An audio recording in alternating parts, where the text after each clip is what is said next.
Paraguay president-elect to visit Taiwan. Yellen calls direct and productive Beijing talks. China sends warships and fighter jets near Taiwan during Yellen's visit. NATO flexes muscle to protect Vilnius summit. Chinese storm looming over Europe's EV sector.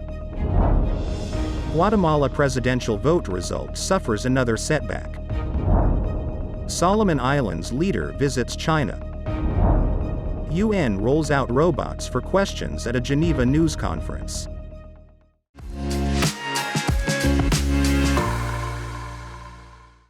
Hello, I'm Amber. Thank you for joining us on Funday News. It is Monday, July 10th, and here are your top stories. Paraguay's President-elect Santiago Peña said on Sunday he will visit Taiwan this week and meet great friend President Tsai Ing-wen, shoring up a relationship at a time China is working to entice the island's dwindling allies. Peña tweeted, "We are going to develop an intense international agenda in the coming days, carrying the message that Paraguay and its people are up for great things." Taiwan's foreign ministry said Peña is being accompanied by his incoming foreign and finance ministers. Taiwan's foreign ministry said that on the visit Tuesday through Saturday he would also meet Vice President William Lai, who is the ruling Democratic Progressive Party's candidate in January's presidential election, and Economy Minister Wang Mei-hua. Peña will be in Taiwan for the 66th anniversary of diplomatic ties on Wednesday. Peña will take office on August 15. Diplomatic sources have told Reuters that Lai might visit Paraguay in the future as Taiwan's representative, likely transiting the United States, giving him a chance to meet U.S. officials. In comments at a press conference capping her 4-day Beijing visit, U.S. Treasury Secretary Janet Yellen said 10 hours of meetings with Chinese officials in 2 days were direct, substantive, and productive, and a step forward in helping to set relations between the world's two largest economies on a surer footing. Yellen said she made clear that the United States is not seeking to decouple from China. In her discussions with Chinese Premier Li Qiang, Vice Premier He Lifeng, and other senior officials. Yellen said, "There is an important distinction between decoupling, on the one hand, and on the other hand, diversifying critical supply chains or taking targeted national security actions." She added, "We know that a decoupling of the world's two largest economies would be disastrous for both countries and destabilizing for the world, and it would be virtually impossible to undertake." Yellen said, "I expect that this trip will help build a resilient and productive channel of communication with China's new economic team." China's People's Liberation Army sent 13 aircraft and 6 vessels into airspace and waters around Taiwan over the past 24 hours as of early Saturday, overlapping with United States Treasury Secretary Janet Yellen's visit to Beijing, aimed at mending strained relations. Taiwan's defense ministry said it is monitoring the situation from the air and sea, and land-based missile systems were prepared to respond. It said 4 Chinese aircraft, 2 Su-30 fighters, 1 BZK-005 reconnaissance plane, and 1 Y-8 anti-submarine warfare plane crossed the median line in the Taiwan Strait. Associated Press reported shortly before Yellen's arrival that Chinese President Xi Jinping visited the headquarters of the People's Liberation Army's Eastern Theater last Thursday. Its area of operations directly faces Taiwan across the Taiwan Strait. China's state media reported that Xi stressed efforts to break new ground for theater command development and war preparedness. He called for enhancing the planning of war and combat and stepping up training under real combat conditions to raise the force's capabilities to fight and win.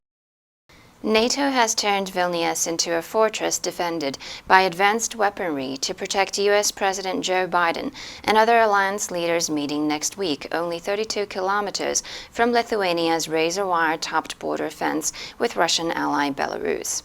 16 NATO allies have sent a total of about 1,000 troops to safeguard the July 11th to 12th summit, which will take place only 151 kilometers from Russia itself. Many are also providing advanced air defense systems, which the Baltic states lack. Germany deployed 12 vehicles Patriot missile launchers, used to intercept ballistic and cruise missiles or warplanes. Spain has brought a NASAMS air defense system. France is sending Caesar self-propelled howitzers. France, Finland, and Denmark are basing military jets in Lithuania, and the United Kingdom and France are supplying anti-drone capabilities. Poland and Germany sent helicopter-enhanced special operations forces. Others are sending measures to deal with any potential chemical, biological, radiological and nuclear attacks. I always needed time on my own. I never thought I could be there. I take your blessings with your heartaches too. It's so easy and so wonderful to know it's you. 学习，一切从今天开始。Funday 英语。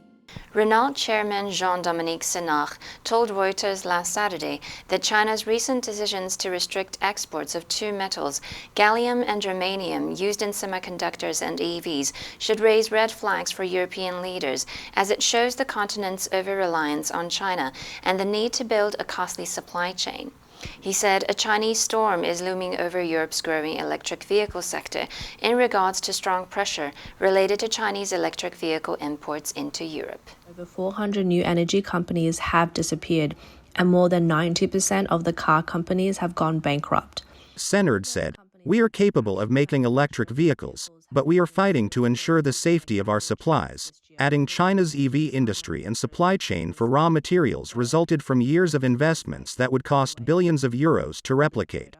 Senard warned, if there's a real geopolitical crisis, the damage to battery factories solely powered by products coming from outside will be considerable. He added, as any careful manufacturer would do, we're looking for alternatives to avoid paralyzing the country. The struggle to certify the results of Guatemala's first-round presidential election suffered what experts called another setback last Saturday after the Chief Justice of the Supreme Court issued an order blocking the certification. Chief Justice Silvia Valdez-Quezada issued the unusual order late last Friday.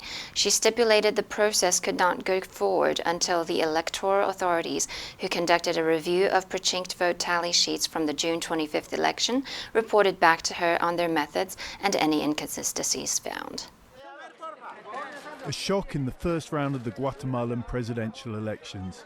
The Supreme Electoral Tribunal said in a statement Friday that the review confirms the preliminary results published on June 25 and urged political parties to accept with maturity the election results, which represent the legitimate will of the people. The court challenge had awoken fears that political forces might be seeking to invalidate the June 25 elections. Experts said Valdez-Quezada's order was strange because she was the only justice to sign it. According to normal procedure, it should have been signed by all 13 justices. Solomon Islands Prime Minister Manasseh Sogavare arrives in China on Sunday for his first visit since striking a security deal. Sogavare highlighted his focus on infrastructure in a speech to mark the 45th anniversary of independence from Britain last Friday. He said the need for infrastructure on islands outside the capital Honiara was urgent. Already, Chinese telecoms giant Huawei is building a cellular network, and a Chinese state company will redevelop Honiara's port.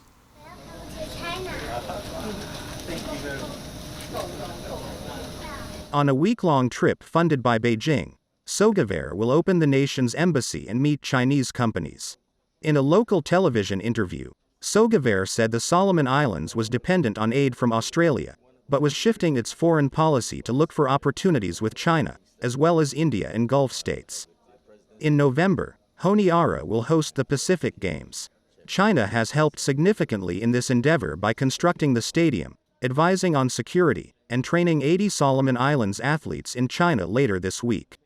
The UN's International Telecommunication Union assembled a group of robots that physically resemble humans at a news conference last Friday, inviting reporters to ask them questions in an event meant to spark discussion about the future of artificial intelligence. The 9 robots were seated and posed upright along with some of the people who helped make them at a podium in a Geneva conference center for what the agency billed as the world's first news conference featuring humanoid social robots.